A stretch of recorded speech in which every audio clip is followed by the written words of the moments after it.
Well, yesterday we left off with Matthew 24:22, talking about how it had the AI word in it for the people that are new coming in. So I'm going to show you another verse. Let's see. All right. Okay, for what you're looking at here is Luke 23:29, and it's. I want y'all to be able to see that word down there on the bottom, makara. Okay. But you see there in the red, you'll see AI twice. And I'm just going to play this slide for y'all. Okay, this is Luke 23:29. And what we have in the English is, "For behold, the days are coming, in which you shall say, Blessed is the barren, and the wombs that never bare, and the paps which never gave suck." Okay, when I started looking at that and threw it in some translator, I got all kinds of crazy stuff, and I thought, what is wrong with this verse? So I took my process, and I'm going to try to explain this to y'all because people are listening for the first time and hadn't seen my videos. You need to kind of know how I do this. I take the verse and I break it down word by word. I put each word in probably 4, sometimes 6 translators, depending. Looking dictionary definitions. I go online and I put it in a search engine with the plus sign, and then I put the etymology. Well, up will pop the ancient Greek and what it meant in the first century usually. And when I find that, then I go through and I read all the definitions for the first century. I use this website too, also called Plagiasis. I can't say that word right. But has some really ancient dictionaries in it too. And it has like all of Josephus's writings, has all of Tacitus's writings, and they're in Greek, and I can actually see what they really said too, which is nice. But then I take and once I get all the words and I think what I think they mean, then I take and look at the sentence structure. I look at the nouns, the verbs, the adverbs, the prepositions, the adjectives, all that stuff, and try to figure out what's what and how the sentence structure should go. Because when you look at a manuscript in Koine Greek, there is no spaces between the words or the letters. It's just like a run-on. You know those find a search and word puzzles you can buy in the dollar store and stuff, where you can circle the words?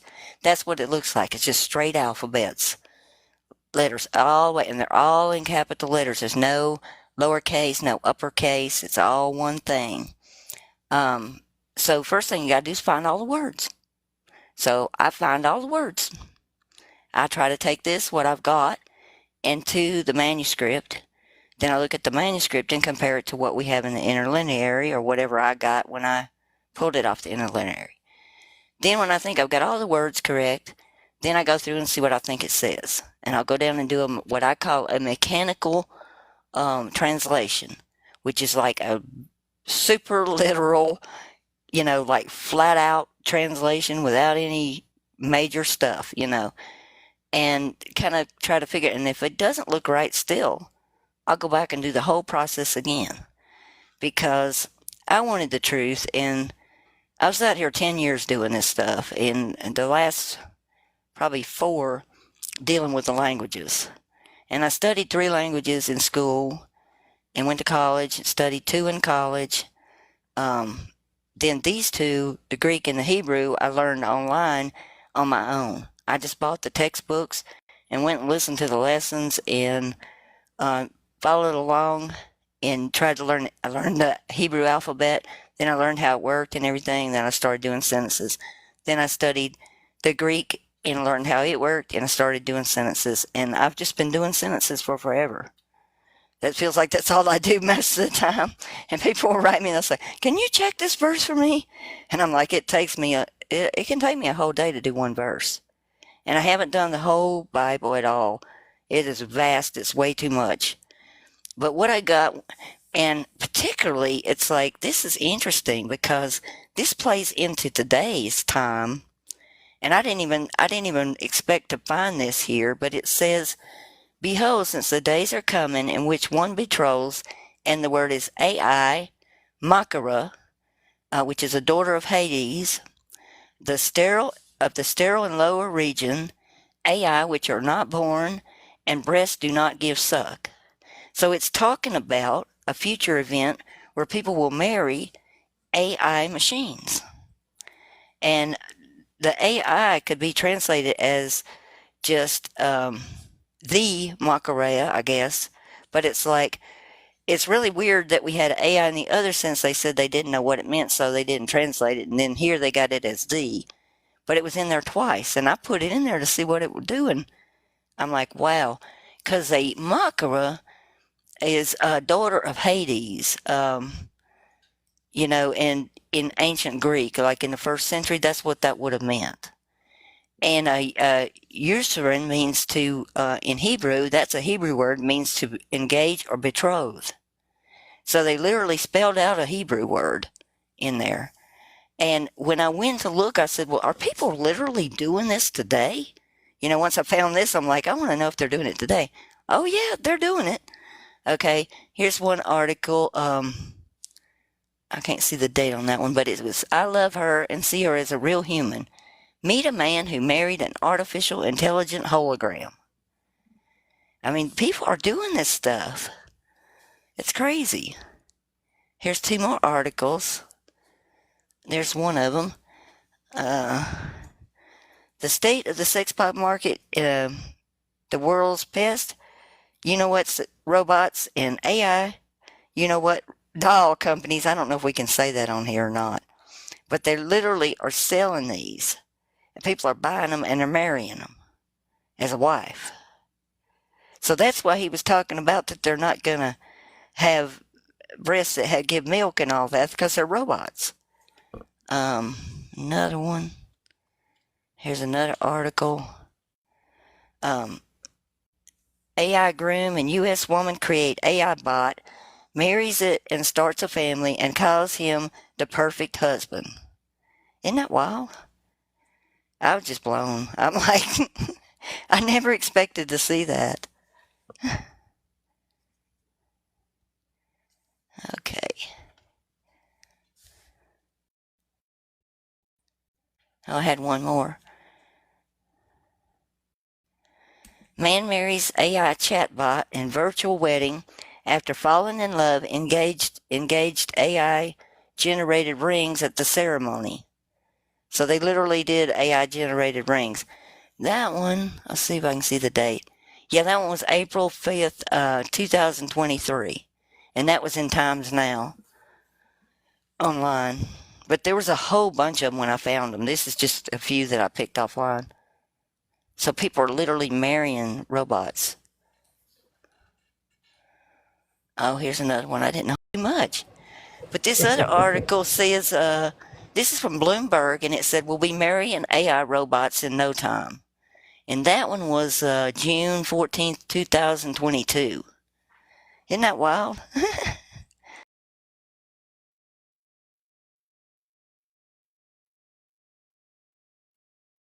Okay, this next one is Luke 21:27, and I kind of went through and pulled a couple from Luke because I wanted to see if they lined up with what I was seeing in Matthew, and they do. I didn't want to think it was in one place and maybe not another. So Luke 21:27 we have in English. Then they will see the Son of Man coming in a cloud with power and great glory. Well, when I threw that in the translators, what I got was real interesting there too, because cloud is Nephilim, and it's in what runs your computer stuff is the cloud process, the Nephilim. And then after that, the word for let's see, meta it would come out to be the meta cloud. Well, the Meta is Facebook's new program. And when I finished out, this is what I got. And then they are baked, or they will see the Son of Man coming with military force in the Meta cloud, and he'll manifest a deity to many. That's what I got in the modern. I mean, that's pretty intense when you think about that it matches what we're going through right now. I mean, I couldn't make that happen in a million years. You know? Okay.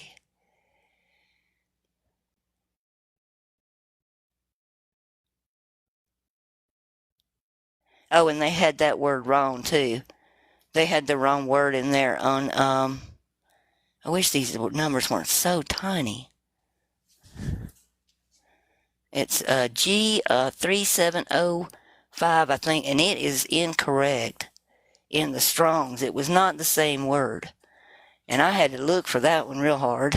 I finally found it at Lingo, like a one of these online sites for looking up languages. Let's see. And I'm sorry, Doxa, Golanon, you're talking about the word in verse 27, the word cloud. I'm sorry. yeah, it's Nephilim. And see, the Nephilim is the cloud program that runs your computer programs. Sure is. We've all heard of that word. The actual Nephilim is the one that runs the NIH for all your medical information for everybody. Like, I was real shocked when I went to the doctor, and Clay works in, he works in the medical field doing biotech. So I asked him, I said, what are these numbers I've got on my chart up in the top right corner? Because I have like a world number on my chart. I've been put into the big NIH data file, and they have all my data worldwide. Like, I'm thrown into a world thing. And I was like, oh my gosh. I was shocked.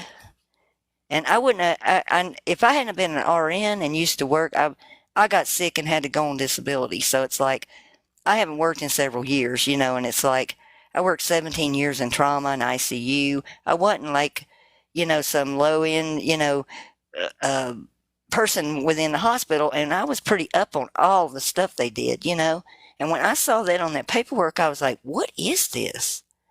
I had no clue. I tried to search for it, and all this complicated stuff came up.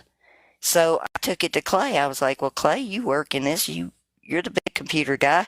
What is this stuff?" And he said, "That's the new system for keeping up with everybody." So we're on a universal number now. You have a universal chart, and it goes worldwide. It's crazy.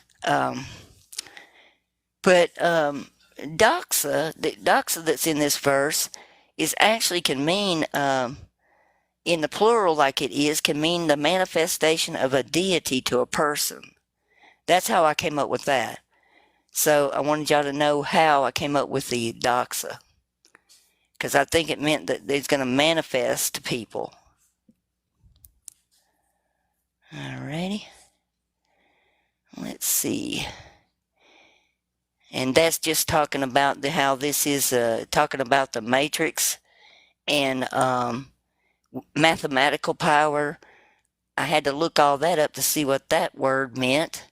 And it was like when I got there, it said military force, physics, force of physics, or mathematical power. And when I looked that up, it goes into matrix and the algebra.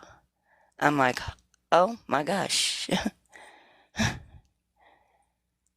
Let's see. All right, now we're going to talk about, I kind of shift gears here because everybody thinks that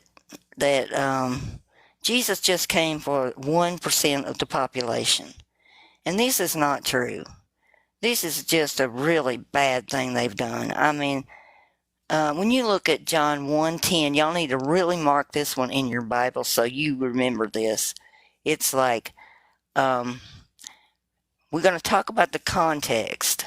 We're going to go all the way down and look at context. It's like, for context, this is about the world, not one group of people. He was in the world, and the world was made through him, and the world did not know him. Okay? And then when you get down to verse 11, they have, he came to his own, and his own received him not. This is totally incorrect Greek. It's like, that's a reflexive pronoun. And when you have a reflexive pronoun, it reflects back onto the subject. And the subject of the sentence was the world 4 times. So the world that wouldn't have been his own, because that delineates a specific group. It was the same. It should have been translated the same. And you can actually go look at other places in John 1:1, and they did translate it correctly, the same. But in this one verse, they changed it to his own. I'm like, wow.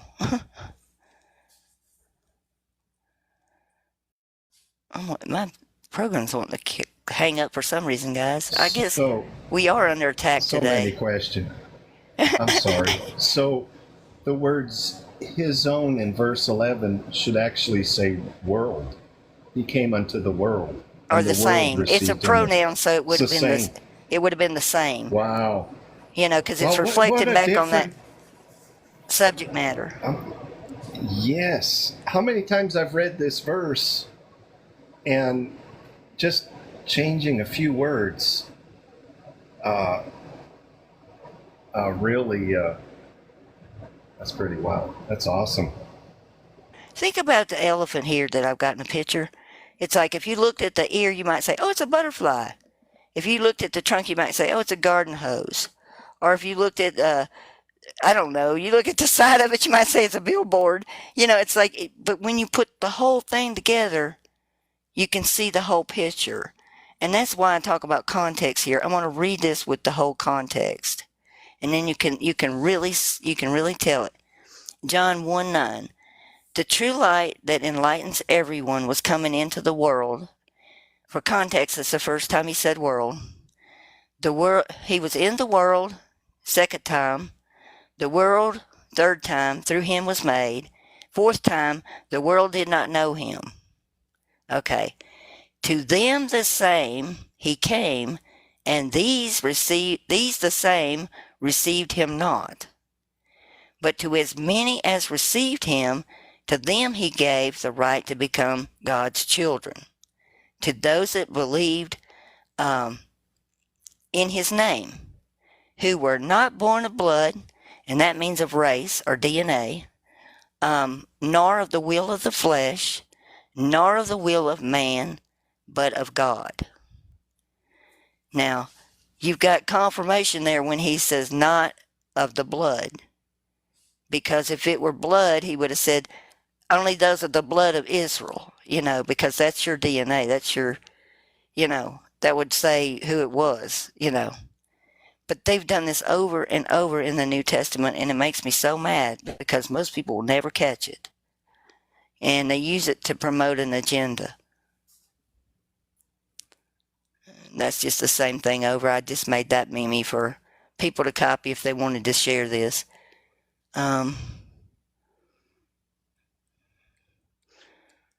Okay, here's another place they did some little bit, I think.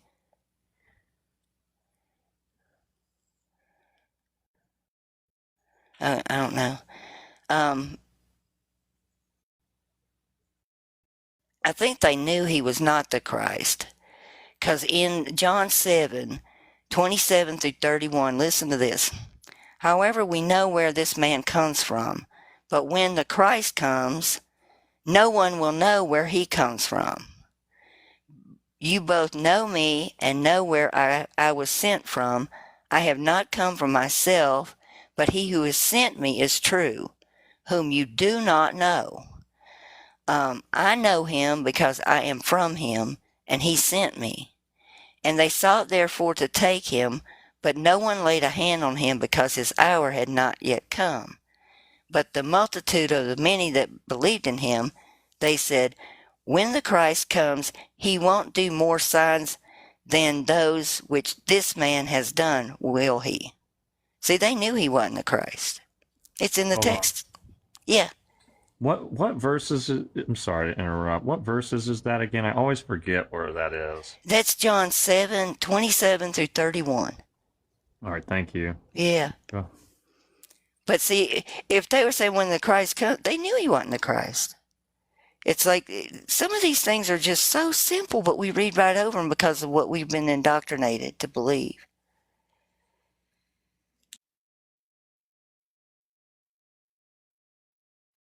Oh, the Geneva Bible? Oh, yeah, I've looked at it. I haven't read it completely, though, not from front to back. I would like to. It's just I stay so busy.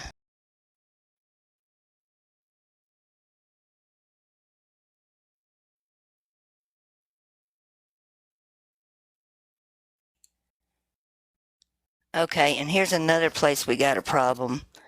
Um, it's like when you look at John 8:19, they were asking who Jesus' father was, not where he was. And in our translation, it'll say um, where he was from. Okay, and when you look at it, they said to him, "Who is your father?" And Jesus answered, "You know neither me nor my father. If you knew me, you would know my father also." And when you read your English version in John 8:19, you're going to say it's going to say, "And they said to him, 'Where is your father?'" Not who. It's like a Freudian thing. It's like they were literally asking him who his father was. They didn't know.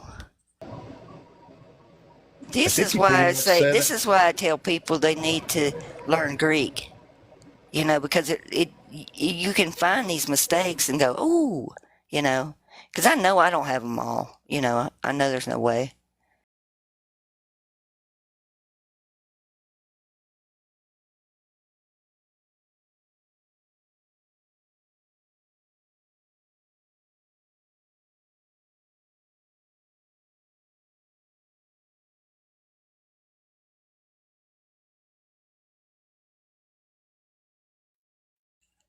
Okay, he lets us know that the world is full of fakes. It's like you've got so many deities all around the world, and nobody hit me, Yahweh included, because Jesus' statement gets rid of all of them. It's like he said in John 10:8, "All who came before me are thieves and robbers, but the sheep did not listen to them." And then in John 17:25, "O righteous Father, even though the world does not know you, I know you, and these know that you have sent me." So knowing this, that Yahweh's not the Father, and our real Father is who a real Father and our real Son is very important. Because he said, not everybody says to me, "Lord, Lord," will enter the kingdom. I have a feeling that's why. Because they don't even know who the real Father is. And he also said something about nobody knows the Son or the Father unless the Son reveal it to them. You know. So I think all this is very, very important. It's like, yeah, I think that Father reaches out when we seek Him and we love Him and we say, I just beg for the truth. I want the truth. I'm no scholar, people. I'm just, I have a college degree, yeah, and I almost finished another college degree, and I took a lot of classes, but I'm no egghead. I had to study hard. I'm not like some super brain.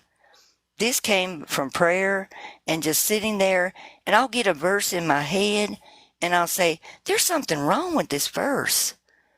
And I'll say, "Father, help me. What's going on here?" And I mean, the answer almost is immediate every time. It's like, it'll pop in my head, go look this up or go look that up, and I'm like, "Oh wow, it was right there," the whole time. Yeah, the indoctrination, Nathan, it is unreal. I mean, we are so mind controlled. It's like we can just read right over it, like, and see something, and we don't even see it. But just get in that quiet time, shut everything down, turn off the TVs, the computers, everything, and just get quiet and just sit there and say, "Father, I got to have this answer. I got to. I love you and I want this answer." And you'll get it. You'll get it every time. John 5:15. All the debate about whether he's a God or he's not a God. It says this was why the Jews were seeking all the more to kill him, because not only was he breaking the Sabbath, but he was even calling God his own Father, making himself equal with God. Now, if that statement wasn't in there, John was telling us, yes, he was God. And when you look at the oldest manuscripts of like John 1:18, it says the only begotten Theos, not Son. It says the only begotten God. And that's what you're seeing here on the right. It's very hard to see it, but if you want to go online and see these real, you can go to the Codex Sinaiticus and pull it up, and they have a little tab at the top. I'll try to get that a little higher. And you can actually hit the little flapper and you go down to John, and then you put in the chapter 1, then you put in the verse on the next flap, and it'll pull up the verse for you. When you click the verse on the right, it will take you on the manuscript to that verse. So you don't even have to know how to find the verse in there. So if you want to see what it really said in an old manuscript, one of the oldest, it's online right now. I don't know for how long. You can also buy it if you have a lot of money. You can buy a photocopy of it on Bible Gateway. Check us out for $999. It's 666 upside down, because they don't want anybody to have this. But you can get you one. If you have $1,000, you can get one. Plus taxes and shipping, I'm sure. But it's like, Well, you can. I'm gonna pull this up a hair so y'all can see what I'm talking about. See, there's the word Theos in that verse. wow. Oh, I see it. Yeah, that little the OC with a line over it. That's Theos. That's a TH sound, and they have like the initials with a line over it for the names in there. And you can look those up too. You can go to even Wiki has those. So if you don't know what each name is, you can look those up, and they'll have a list. So you can look on the right side. I keep one on a notepad when I'm reading them, so I don't forget what the initials are. But it's pretty interesting. I'm real glad I went this far learning.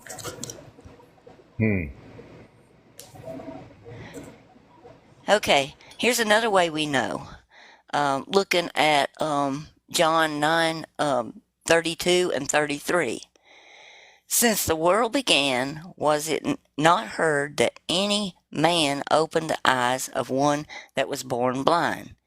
If this, and they've got man, were not of God, he could do nothing. Well, the word man is not in the verse, in the original. It literally says in John 9:33, if this were not of God, he could do nothing. And the top one said, since the world began, was it not heard that any opened the eyes of one that was born blind? Man is implied, but it's not in the sentence in that one either. But that they add that word because that makes you think he's a man. I think. That's me. You have to think differently when you look at these verses. You have to get outside of what you've been taught and try to look at them with fresh eyes. It's hard to do sometimes, though.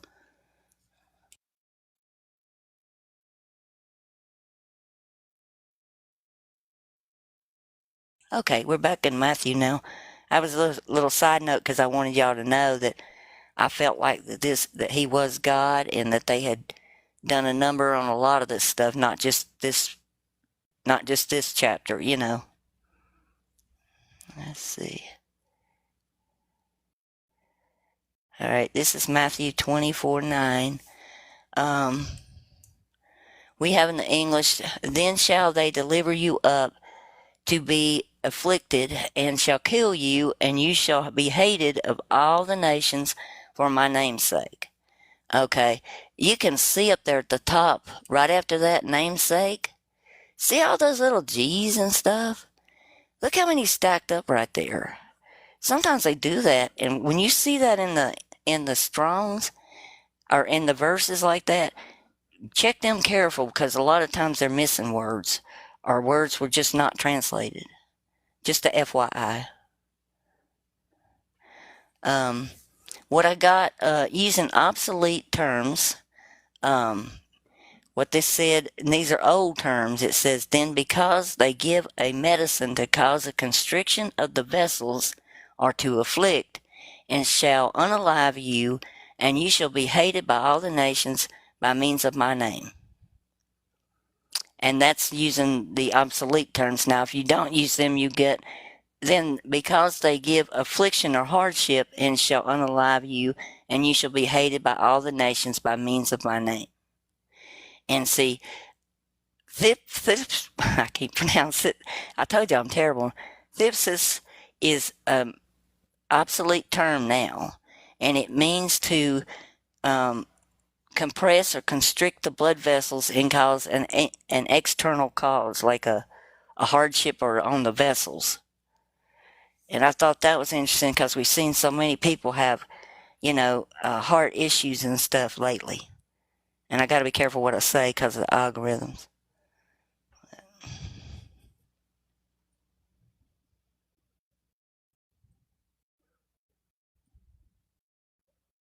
Yeah, y'all can't read. Those are too small, but that's some old reports on the number of unalivements from all this. And this little fella, right there. And who's he kissing up to? That's little baby Bill Gates when he was young. Bowing to Sorson.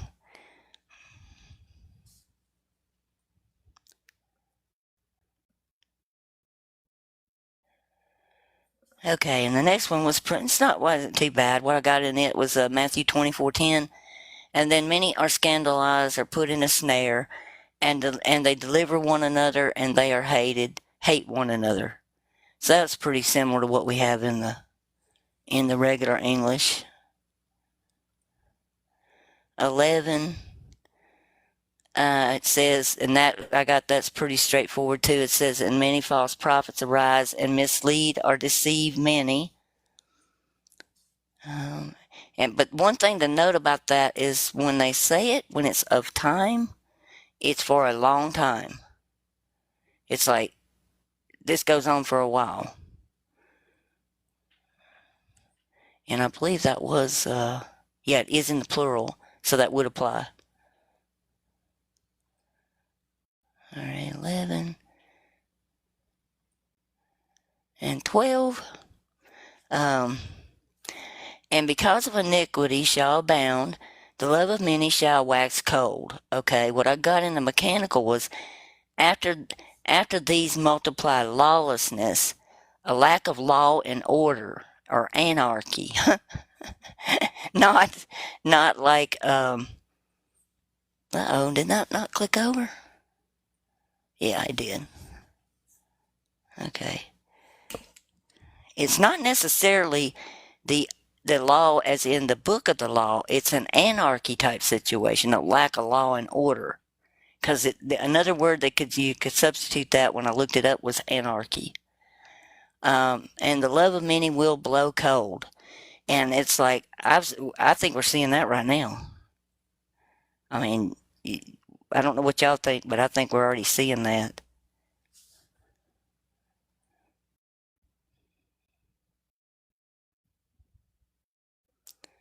All right. Matthew 24:13 is pretty interesting because we've got, but he that shall endure until the end, the same shall be saved. And what I got was a little different. I got these shall not remain in the end, on account of these he saves. So I got a different one. I got it where it looks like we're going to be saved when I looked at the sentence. So, y'all can analyze that. It's a short sentence, but that's what I got.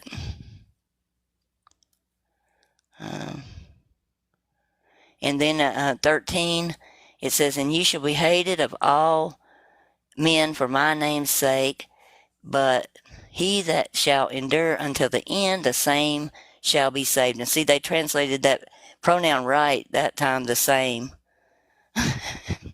I'm like, okay. And I got pretty much the same thing, except I got, and you are hated for my name.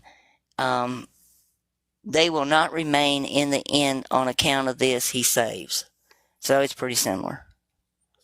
But it does have him saving and not that we have to just remain here. Mm.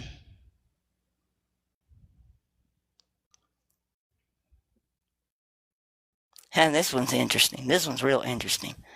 Matthew 24:14. What we have in the English is, and this gospel of the kingdom shall be preached in all the world for a witness unto all the nations, and then shall the end come.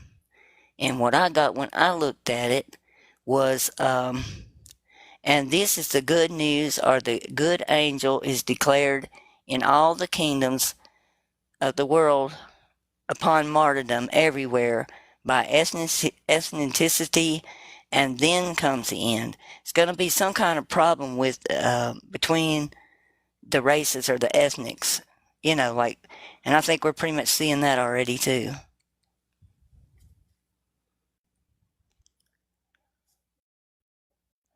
I think I'm going to stop there because I've been